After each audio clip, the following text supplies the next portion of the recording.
Welcome dear students to NDA maths classes by DB sir. तो बच्चों, आज की इस क्लास में हम डिस्कस करेंगे एक्सरसाइज 3.3 की rest of the questions, because question number 1 and 2 we have already discussed in our previous class. Hope you understood. अब आज की क्लास में हम बचे हुए जितने भी क्वेश्चंस हैं एक्सरसाइज 3.3 चैप्टर 3 आपका चल रहा linear equations will complete in today's class. Okay, so without wasting much time start करते हैं क्वेश्चन नंबर 3 के साथ। देखिए, सबसे पहले क्वेश्चन क्या पूछा गया, ध्यान से डायरेक्शंस को पढ़िए। Form the pair of linear equations for the following problems and find the solution bye substitution method. तो ये मेथड हम ऑलरेडी डिस्कस कर चुके हैं एंड इसमें आपको ऐसा प्रॉब्लम नहीं आनी चाहिए। ओके, और उसके बाद आपने तो पहले पेयर ऑफ लीनियर इक्वेशंस बनाने हैं, उसके बाद सॉल्व करने हैं। तो स्टार्ट करते हैं फर्स्ट क्वेश्चन से। The difference between two numbers is 26 and one number is 3 times the other. जब कभी भी लीनियर इक्वेशंस का प्रॉब्लम आएगा आपके सामने में, तो क्वेश्चन में दो कंडीशन जरूर गिवन होगी। ठीक है, दो कंडीशन आपने पहचाननी है और उसके अकॉर्डिंग आपने इक्वेशन बनाना है। और linear equation in two variable की जो वर्ड प्रॉब्लम्स होते हैं बहुत ईजी होते हैं। आपने शुरू में दो वेरिएबल तो पहले ही मान लेने हैं। ठीक है, तो डिफरेंस बिटवीन टू नंबर्स, तो यहाँ पे दो नंबर्स की बात हो रही है जिनको हमने फाइंड करना है।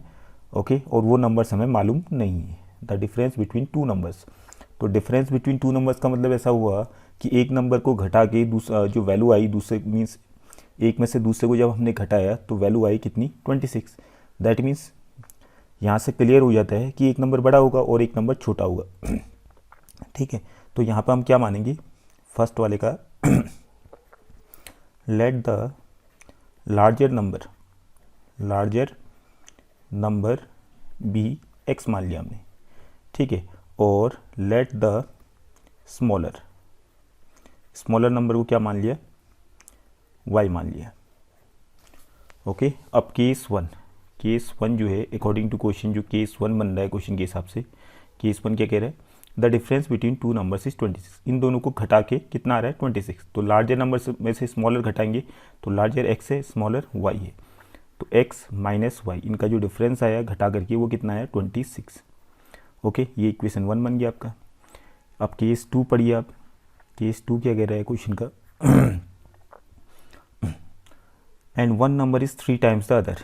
एक नंबर दूसरे नंबर का 3 गुना है। तो जाहिर सी बात है कि छोटा नंबर बड़े नंबर का 3 गुना तो होगा नहीं, बड़ा नंबर छोटे नंबर का 3 गुना होगा। तो बड़ा नंबर कौन है यहाँ पे, x। तो x जो है बराबर है 3 गुना किसके, छोटे वाले का। तो छोटे वाला y था, y का आपने 3 गुना कर दिया, 3 टाइम्स कर दिया, 3 से मल्टीप्लाई कर दिया। ओके, ये बन गया इक्वेशन सेकेंड। अब आपने इनको सॉल्व करना है यूजिंग सब्स्टिट्यूशन मेथड। तो यहाँ पे थर्ड इक्वेशन बनाने की जरूरत ही नहीं है क्योंकि सेकेंड इक्वेशन से डायरेक्टली हम पहुँच सकते हैं। तो यहाँ पे हमने क्या किया, putting x equal to 3y from equation second in equation one.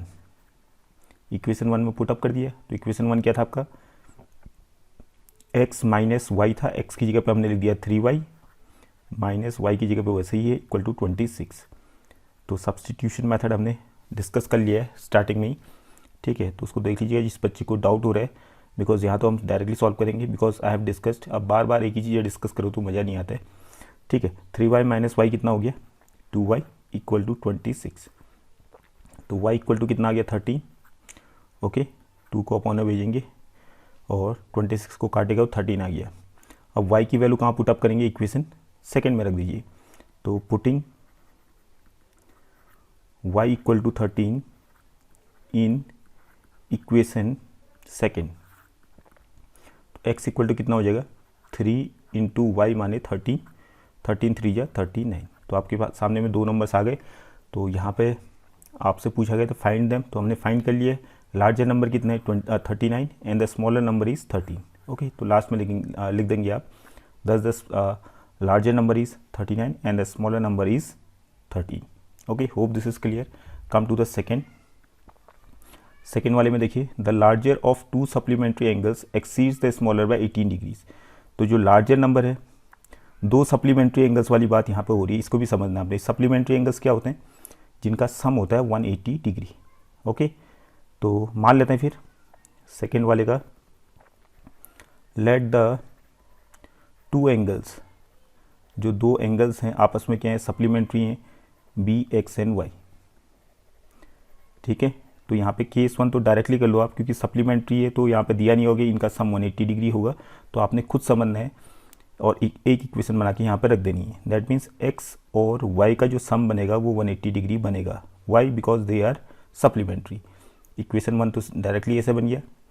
और उसके बाद पढ़िए आप क्वेश्चन को, the larger of two supplementary angles exceeds the smaller by 18 degrees. Means जो बड़ा है वो छोटे वाले एंगल से 18 डिग्री बड़ा है। दैट मीन्स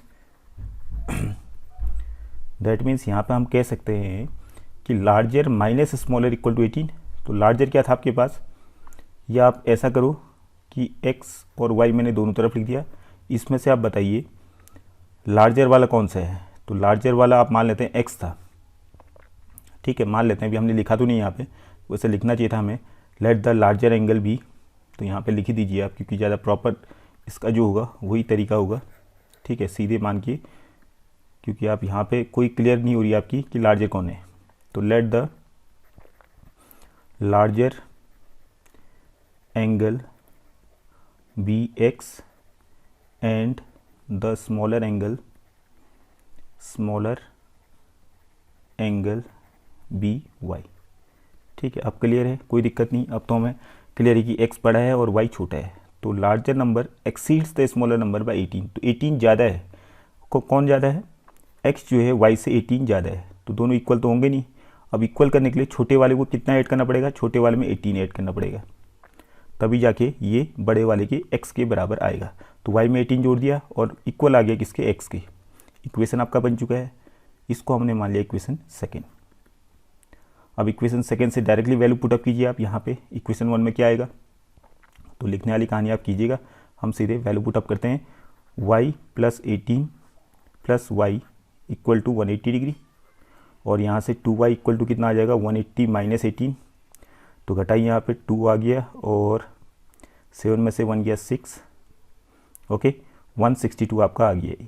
और y की वैल्यू कितनी आ जाएगी, 162 upon 2 that is 81। Okay, hope this is clear. तो y की वैल्यू आ गई 81। x की वैल्यू के लिए इक्वेशन 2 में पुटअप कीजिए y की वैल्यू को, तो what will get, x equal to y plus 18 था, 81 प्लस 18 कितना आ गया, 9, 8 प्लस 1 9। ओके, 99। तो दैट मीन्स लार्जर एंगल हो गया 81 degree and the smaller angle is 99 degree. Okay, आप वेरीफाई कर सकते हैं, दोनों को चेक कीजिए, दोनों का सम 180 डिग्री आ रहा नहीं आ रहा है। तो 81 प्लस 99 चेक कीजिए, what you are getting, 0, 8 2 16, 17, 18, 180 degree आ रहा है। दैट मीन्स ये आपके आंसर करेक्ट है। Okay, hope this is clear. तो यहाँ से आपका क्वेश्चन नंबर सेकेंड भी सॉल्व हो गया है। इस तरीके से आप क्वेश्चन नंबर सेकेंड सॉल्व करेंगे। अब आगे के क्वेश्चंस में केवल इक्वेशंस बनाऊंगा और इक्वेशन को आप खुद सॉल्व कीजिएगा। ओके, या हम शॉर्ट में सॉल्व करेंगे, और मेथड तो आपको मालूम ही चल गया है कि कैसे सब्स्टिट्यूशन मेथड से पहले इक्वेशन बनाने आपने, फिर उनको सब्स्टिट्यूशन मेथड से कैसे सॉल्व करते हैं। अब आइए थर्ड वाले में। थर्ड वाला क्या कह रहे हैं, the coach of a cricket team buys 7 bats और 6 बॉल्स फॉर रुपीज़ इतना, और later she buys 3 bats and 5 balls for rupees इतना। Find the cost of each bat and each ball. तो ये सिंपल सा क्वेश्चन है, खुद ही कर लेंगे आप लोग इसको। तो लेट द, क्या माना हमने, let the cost of 1 bat be rupees x मान लिया, और let the cost of 1 ball be क्या मान लिया, रुपीज़ y। ओके, अब केस 1 बनाया हमने। केस 1 क्या हुआ, 7 बैट और 6 बॉल का जो टोटल कॉस्ट है वो 3800 है। तो 7 बैट का कॉस्ट कितना हो जाएगा, एक बैट का कॉस्ट x रुपीज़ है, तो 7 बैट का हो जाएगा 7x प्लस 6 बॉल का हो जाएगा 6y, और टोटल कॉस्ट हो गया इनका मिलाकर 3800। इक्वेशन 1 ये बन गया। ओके, और वैसे ही केस 2 आप करेंगे, तो केस 2 से क्या बन जाएगा, 3 बैट्स एंड 5 बॉल्स, तो 3x plus 5y equal to 1750। ये बन गया इक्वेशन सेकेंड। अब इन दोनों को आपने सब्स्टिट्यूशन मेथड से सॉल्व करना है।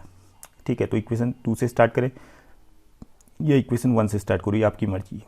ठीक है, फ्रॉम इक्वेशन 1 क्या आ जाएगा बताइए आप, x को अकेला करते हैं, तो x इक्वल टू आ जाएगा 3800 minus 6y upon 7। Equation third ये बन जाएगा। इक्वेशन थर्ड से आपने वैल्यू पुट अप करनी इक्वेशन सेकेंड में, तो सेकंड में जाइए, 3 इंटू एक्स की जगह पर हमने लिख दिया 3800 minus 6y upon 7 plus 6y plus 5y था, इक्वेशन 2 है, प्लस 5y इक्वल टू 1750।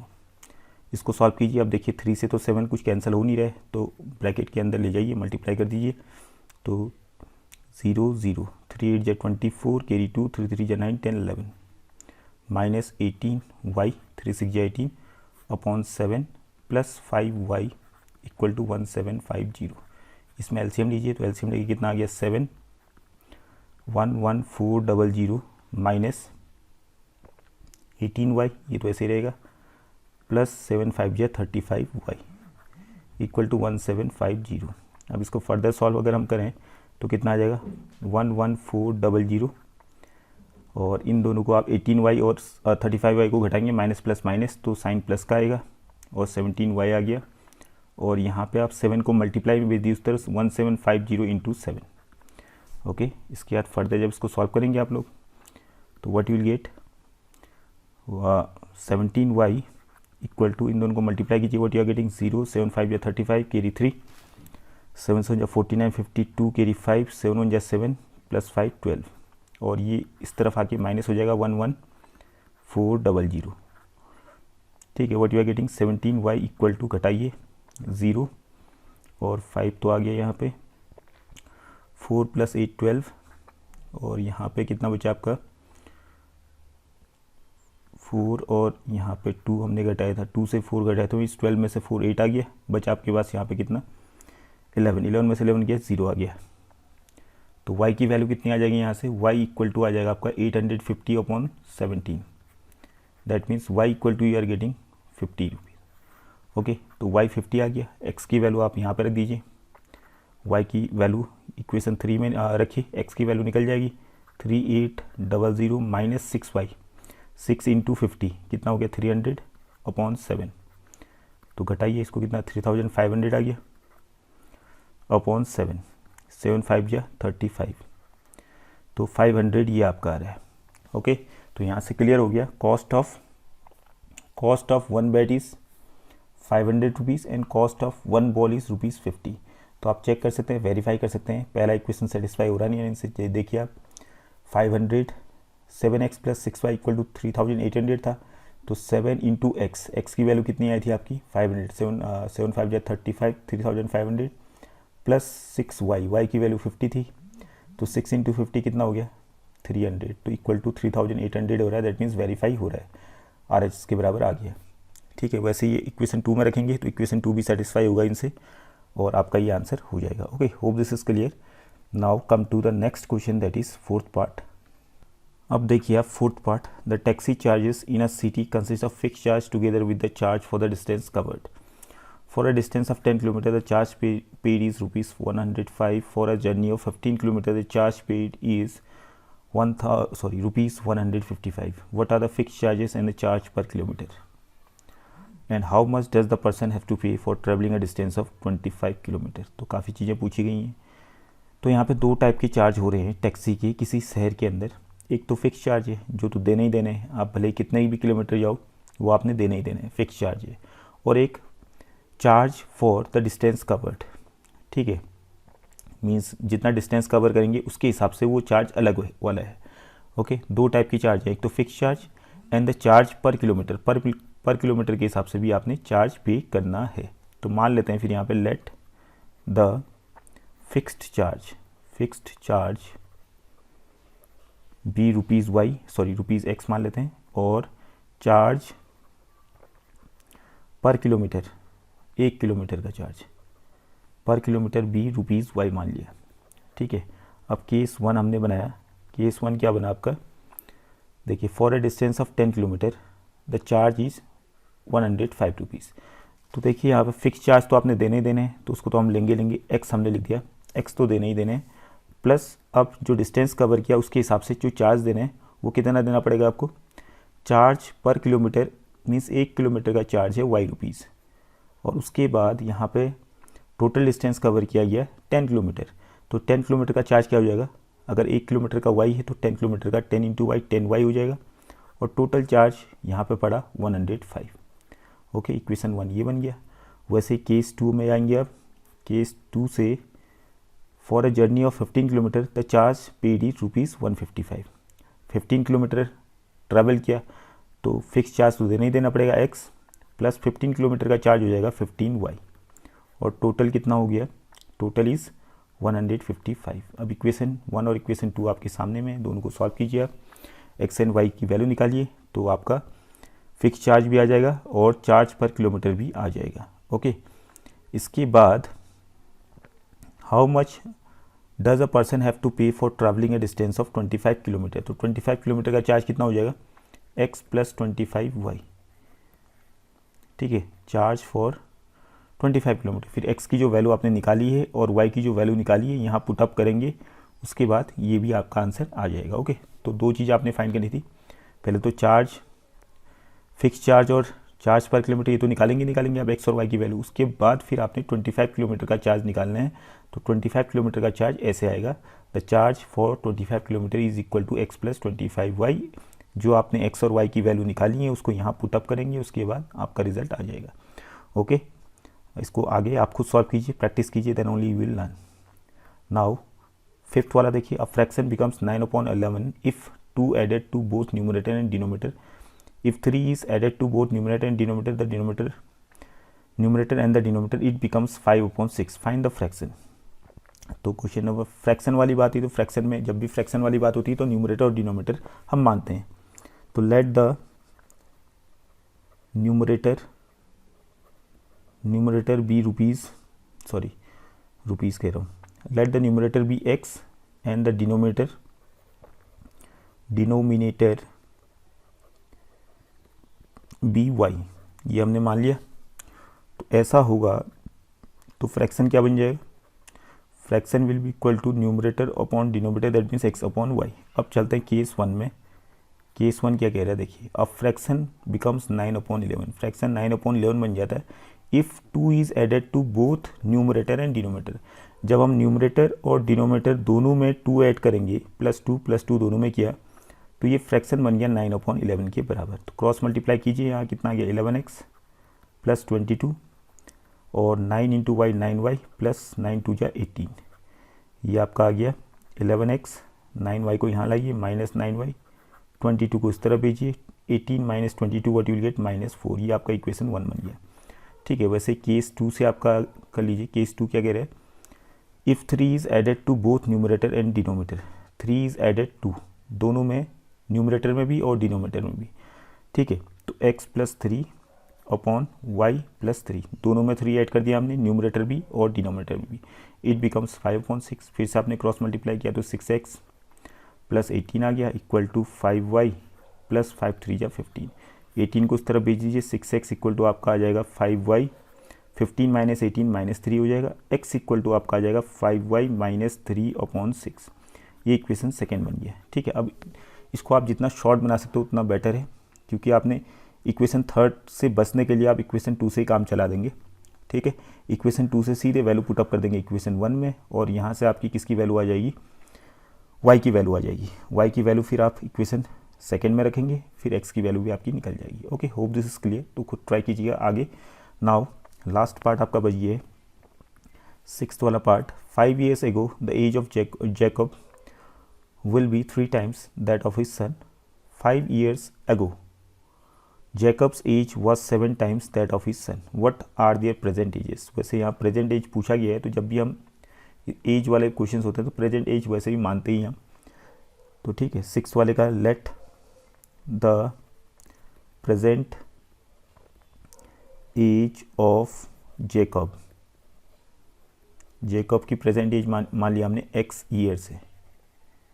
ठीक है, 1 साल का हो गया, और उसके son, the present age of his son equal to y years हमने मान लिया। ठीक है, अब केस 1 देखिए, आपका केस 1 क्या है, 5 years hence। 5 years hence माने 5 साल बाद। तो 5 साल बाद जेकब की एज हो जाएगी x प्लस 5, जाहिर सी बात है, और उसका जो सन है लड़का, उसकी एज भी y प्लस 5 हो जाएगी, भी 5 साल जुड़ जाएंगे दोनों की एज में। ठीक है। The age of Jacob will be 3 times that of his son. अभी इक्वल तो होंगे नहीं, इक्वल करने के लिए हम क्या करेंगे, सन की एज को 3 से मल्टीप्लाई कर देंगे। क्वेश्चन कह रहा है क्योंकि 5 साल बाद जेकब की एज जो होगी अपने सन की कितनी हो जाएगी, 3 गुनी। तो सन की एज को 3 से मल्टीप्लाई किया तो जेकब की एज के बराबर वो आ गया। ठीक है, तो यहाँ से इक्वेशन बन जाएगा आपका x+5 इक्वल टू 3y + 15 और x - 3y इक्वल टू कितना आ जाएगा 10।